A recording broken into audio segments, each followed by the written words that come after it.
નમસ્કાર દર્શક મિત્રો, હું છું બાબા સૈયદ. વિજાપુરની ખબરમાં આપનું સ્વાગત છે. અમારા લાડોલના પ્રતિનિધિ કૈલાસ નાઈનો રિપોર્ટ.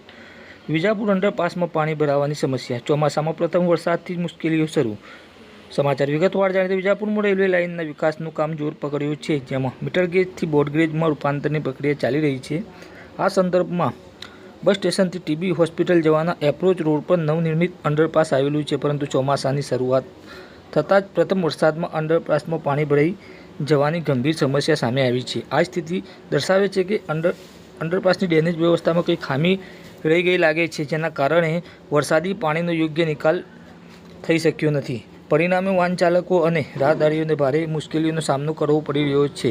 આ અંડરપાસ આ વિસ્તારનો મુખ્ય માર્ગ છે અને તેનું મહત્વ સ્થાનિક લોકોના રોજિંદા જીવનમાં ઘણું છે. જો કે પાણી ભરાવાના કારણે માર્ગ પર ટ્રાફિક જામની સમસ્યા ઊભી થઈ રહી છે, જેના કારણે સલામતીનું પણ જોખમ પર વધી રહ્યું છે.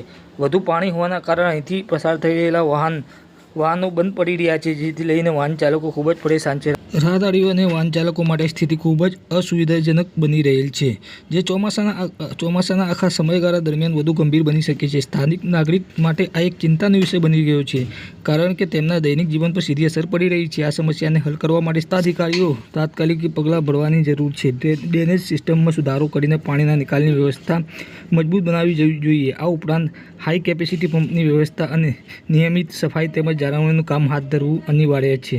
આ નવનિર્મિત અંડરપાસમાં પાણી ભરાવાની સમસ્યા એક તકનીકી ખામીથી ઘણું આગળ વધીને લોકોની સલામતી અને સુવિધા માટે જોડાયેલું મુદ્દો બની ગયું છે. સંબંધિત અધિકારીઓએ આ બાબતે ગંભીરતા દાખવીને ઝડપથી પગલાં લેવા જોઈએ.